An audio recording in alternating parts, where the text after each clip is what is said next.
नमस्कार, स्वागत है झारखंड की फटाफट ताजा बड़ी खबरों में। पहली बड़ी खबर, चक्रवाती तूफान फेंगल का झारखंड पर भी होगा असर, हो सकती है हल्की बूंदाबांदी।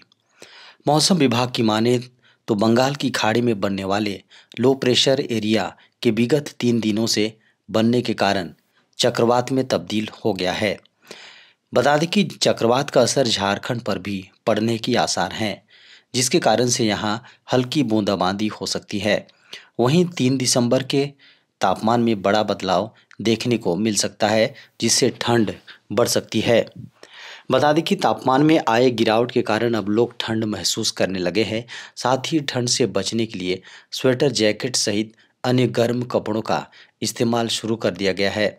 यही कारण है कि बाजारों में भी गर्म कपड़ों की बिक्री में तेजी आई है। मौसम विभाग की माने तो 30 जनवरी यानी शनिवार को सुबह में हल्के से मध्यम दर्जे का कोहरा या धुंध छाया रहेगा। इसके बाद आसमान में आंशिक बादल छाए रहेंगे। मौसम शुष्क ही रहने का अनुमान है।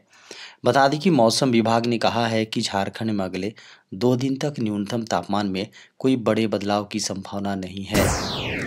झारखंड की हेमंत सोरेन सरकार ने अनुराग गुप्ता को पुलिस महानिदेशक के पद पर किया बहाल। झारखंड में विधानसभा चुनाव से पूर्व पुलिस महानिदेशक यानी डीजीपी के पद से हटाए गए भारतीय पुलिस सेवा आईपीएस के अधिकारी अनुराग गुप्ता को हेमंत सोरेन सरकार ने पुनः बहाल कर दिया है।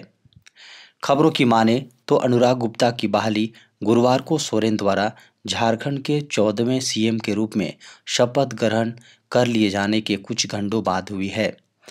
बता दें कि अतीत में चुनाव संबंधी उल्लंघन का रिकॉर्ड होने के कारण गुप्ता को विधानसभा चुनाव में डीजीपी पद से हटा दिया गया था और निर्वाचन आयोग ने 1989 बैच के झारखंड कैडर के सबसे वरिष्ठ आईपीएस अधिकारी अजय कुमार सिंह को 21 अक्टूबर को डीजीपी नियुक्त किया था। पदभार ग्रहण करते ही हेमंत सोरेन ने लिए 8 बड़े फैसले। 9 से 12 दिसंबर तक चलेगा विधानसभा सत्र। झारखंड में एक बार फिर हेमंत सोरेन की सरकार बन गई है। झारखंड के सीएम के तौर पर हेमंत सोरेन ने गुरुवार को पद और गोपनीयता की शपथ ली। शपथ ग्रहण के ठीक बाद सीएम हेमंत सोरेन ने 8 बड़े निर्णय लिए। बता दें कि झारखंड विधानसभा का सत्र 9 से 12 दिसंबर तक होगा। विधानसभा सत्र के दौरान सभी विधायकों को शपथ दिलाई जाएगी। प्रोटेम स्पीकर की जिम्मेवारी स्टीफन मरांडी को दी गई है। सीएम हेमंत सोरेन ने सोशल मीडिया प्लेटफॉर्म एक्स पर लिखा कि आज अब वह सरकार के शपथ ग्रहण के बाद लिए गए कुछ महत्वपूर्ण निर्णय। बता दें कि पहले कैबिनेट में सीएम हेमंत सोरेन ने मुख्यमंत्री मैया सम्मान योजना के तहत दिसंबर से 2,500 रुपया प्रति माह का भुगतान सुनिश्चित करने का निर्णय लिया है।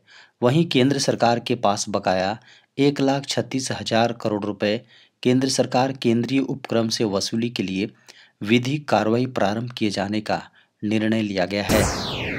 केंद्र सरकार का सख्त कदम, लगभग 7 लाख सिम कार्ड पर की बड़ी कार्रवाई। केंद्र सरकार ने देश में साइबर क्राइम को रोकने के लिए एक बड़ा कदम उठाया है। खबर है कि 15 नवंबर 2024 तक पुलिस अधिकारियों द्वारा रिपोर्ट किए गए 6.69 लाख से अधिक नकली सिम कार्ड और 1.32 lakh international mobile equipment identity नंबरों को ब्लॉक कर दिया गया है। गृह राज्य मंत्री ने कहा है कि केंद्र सरकार और टेलीकॉम सर्विस प्रोवाइडर्स ने एक नया सिस्टम तैयार किया है जो भारत से आ रही फर्जी इंटरनेशनल कॉल्स की पहचान करेगा और उन्हें ब्लॉक करेगा। उन्होंने बताया कि इस सिस्टम के जरिए फेक डिजिटल अरेस्ट, स्कैम और अन्य धोखाधड़ी करने वाले साइबर अपराधियों की स्पूफ्ड कॉल्स को भी रोका जाएगा। इसके अलावा 2021 में 14C के तहत citizen financial cyber fraud reporting और मैनेजमेंट सिस्टम शुरू किया गया था ताकि वित्तीय धोखाधड़ी की रिपोर्टिंग को तत्काल प्रभाव से निपटाया जा सके। केंद्र सरकार के कर्मचारियों के लिए नए साल के बड़े उपहार की घोषणा, 18 महीने के बकाये की घोषणा। केंद्र सरकार ने दिवाली के दौरान बड़ा ऐलान करते हुए 1 करोड़ से ज़्यादा सरकारी कर्मचारियों का महंगाई भत्ता यानी डीए 53% तक बढ़ा दिया। अब सरकार कर्मचारियों को नए साल का एक और बड़ा तोहफा देने की तैयारी कर रही है। जिन लाखों कर्मचारियों का बकाया 18 महीने से अटका हुआ है, उनका इंतजार जल्द खत्म हो सकता है। कर्मचारियों के 18 महीने के बकायों को लेकर एक जी हाँ बहस एक बार फिर गर्मा गई है। कोविड-19 महामारी के दौरान आर्थिक संकट के कारण सरकार ने जनवरी 2020, जुलाई 2020 और जनवरी 2021 के देय किस्तें स्थगित कर दी थीं। अब मीडिया की खबरों को माने तो सरकार नए साल की शुरुआत से पहले ये बकाया चुकाने की संभावना पर विचार कर रही है। बता दें कि कर्मचारी संघ के पदाधिकारियों का मानना है कि सरकार इस साल बकायों को लेकर कोई बड़ी घोषणा कर सकती है, लेकिन अभी तक कोई आधिकारिक घोषणा नहीं की गई है। भारत की इकोनॉमी को बड़ा झटका, 2 साल के सबसे निचले स्तर पर आई देश की जीडीपी। वित्त वर्ष 2024-25 की दूसरी तिमाही यानी जुलाई सितंबर 2024 में भारत की आर्थिक वृद्धि दर 5.4% पर सिमट गई है। यह आंकड़ा पिछले साल की इसी अवधि के 8.1% की तुलना में काफ़ी कम है। सांख्यिकी और कार्यक्रम कार्यान्वयन मंत्रालय द्वारा जारी किए गए आंकड़ों से इसकी जानकारी मिली। खबरों की माने तो रिटेल खाद्य महंगाई में वृद्धि और कॉरपोरेट कंपनियों के खराब नतीजों के कारण जीडीपी के आंकड़े उम्मीद से कम रहे। रिजर्व बैंक ने भी पहले ही अपनी वृद्धि दर के अनुमान को घटा दिया था।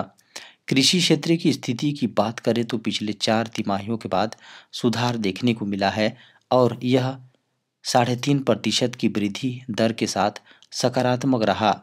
वहीं निर्माण क्षेत्र में भी अच्छी वृद्धि देखी गई है और यह 7.7% की दर से बढ़ा है। सेवा क्षेत्र में भी 7.1% की वृद्धि दर के साथ अच्छा प्रदर्शन कर रहा है, जबकि विनिर्माण क्षेत्र की वृद्धि दर 2.2% रही। कॉलिंग एक्सपीरियंस होगा बेहतर, बीएसएनएल ने शुरू की नई सर्विस। रिचार्ज प्लान महंगे होने के बाद से सरकारी कंपनी बीएसएनएल के ग्राहकों में अच्छी वृद्धि हुई है। महंगे रिचार्ज के कारण से लोग बीएसएनएल में सिम पोर्ट करवा रहे हैं। जहां जियो, एयरटेल और वीआई ग्राहक हो रहे हैं, तो बीएसएनएल का कस्टमर बेस लगातार बढ़ रहा है। इसी को देखते हुए कंपनी सर्विस को बेहतर करने पर फोकस कर रही है। बीएसएनएल किफ़ायती रिचार्ज प्लान भी पेश कर रहा है। कंपनी अपने ग्राहकों को आकर्षित करने के लिए देश भर में 4G सर्विस के रोल आउट में भी तेजी ला रहा है, जो अब 50,000 से ज़्यादा जगहों पर उपलब्ध है। हाल ही में बीएसएनएल ने एक नई सर्विस लॉन्च की है। यह ग्राहकों को वाईफाई का उपयोग करके कॉल करने की परमिशन देती है। कंपनी 4G यूजर्स के लिए VoLTE सर्विस लेकर आई है, जो 4G पर हाई डेफिनेशन वॉइस कॉल की परमिशन देती है। आपके पास बीएसएनएल 4G सिम है और आप इस फीचर को एक्टिव करना चाहते हैं, तो इसे एक्टिव करने के लिए कुछ प्रोसेस को फॉलो करके किया जा सकता है। बैंक अकाउंट में मिनिमम बैलेंस रखने को लेकर आरबीआई ने बनाए नए नियम 1 तारीख से लागू। भारतीय रिजर्व बैंक यानी आरबीआई लोगों को हित में समय समय पर निर्णय लेता रहता है। हाल ही में रिजर्व बैंक ऑफ इंडिया ने खातों में मिनिमम बैलेंस को लेकर बड़ा बदलाव किया है। अगर आपका किसी बैंक में खाता है तो आपके लिए ये जानना बेहद जरूरी है। केंद्रीय बैंक आरबीआई के सर्कुलर के अनुसार मिनिमम बैलेंस मेंटेन नहीं करने पर कोई भी चार्ज नहीं देना पड़ेगा। बैंक उन निष्क्रिय खातों पर मिनिमम बैलेंस चार्ज नहीं ले पाएंगे जिसमें 2 साल से अधिक समय से कोई ट्रांजैक्शन नहीं हुआ है। आरबीआई के ये नियम 1 तारीख से लागू हो गए हैं। रिजर्व बैंक ने खातों में मिनिमम बैलेंस को लेकर बड़ा बदलाव किया है। अगर ग्राहक बैंक अकाउंट का इस्तेमाल नहीं कर रहे हैं तो आपको मिनिमम बैलेंस चार्ज नहीं देना पड़ेगा। आरबीआई ने कहा है कि बैंक उन खातों पर मिनिमम बैलेंस मेंटेनेंस न करने के लिए पेनल्टी नहीं लगा सकते हैं जो खाते निष्क्रिय हो चुके हैं। इसमें उन खातों को शामिल किया गया है जिसमें 2 साल से अधिक समय तक कोई भी ट्रांजैक्शन नहीं किया गया हो। बता दें कि रिजर्व बैंक ने यह भी कहा कि बैंक स्कॉलरशिप या डायरेक्ट बेनिफिट ट्रांसफ़र पाने के लिए खोले गए खातों को निष्क्रिय के रूप में क्लासीफाई नहीं कर सकते हैं, भले ही इन खातों का इस्तेमाल 2 साल से अधिक समय तक नहीं किया गया हो। केंद्रीय बैंक का निष्क्रिय खातों के लिए एक सर्कुलर जारी किया है। पेंशन भोगियों के लिए बड़ी खबर, जल्द कर लें ये काम वरना दिसंबर से बंद होंगी पेंशन। लाखों पेंशन भोगियों के लिए बड़ी खबर आई है। अगर आप केंद्र सरकार या राज्य सरकार से कोई भी तरह से पेंशन लेते हैं तो आपके लिए ये खबर बहुत ज़रूरी है। अगर आप किसी भी पेंशन योजना के तहत पेंशन पाते हैं तो आपको 30 नवंबर 2024 तक अपना जीवन प्रमाण पत्र जमा करा दें, नहीं तो अगले महीने से आपकी पेंशन अटक सकती है या बंद हो सकती है। साल के आखिरी महीनों में पेंशन भोगियों द्वारा जमा कराया गया जीवन प्रमाण पत्र 1 साल के लिए वैध होता है। ऐसे में सभी पेंशन भोगी 30 नवंबर तक अपना जीवन प्रमाण पत्र जमा करा दें। 60 साल से 80 साल की उम्र वाले हर पेंशन भोगी को 1 नवंबर से 30 नवंबर के बीच अपना जीवन प्रमाण पत्र जमा करना होता है, जबकि 80 साल के सुपर सीनियर पेंशनर्स को यह प्रमाण पत्र 1 अक्टूबर से 30 नवंबर के बीच जमा करना होता है। इस तारीख तक जो पेंशनर यह प्रमाण पत्र जमा नहीं करेगा उसे दिसंबर से पेंशन मिलनी बंद हो जाएगी। हालांकि बाद में जीवन प्रमाण पत्र जमा करने पर बकाया राशि के साथ पूरी पेंशन राशि खाते में आ जाती है। पेंशनर्स जीवन प्रमाण पत्र ऑनलाइन और ऑफलाइन दोनों तरह से जमा कर सकते हैं।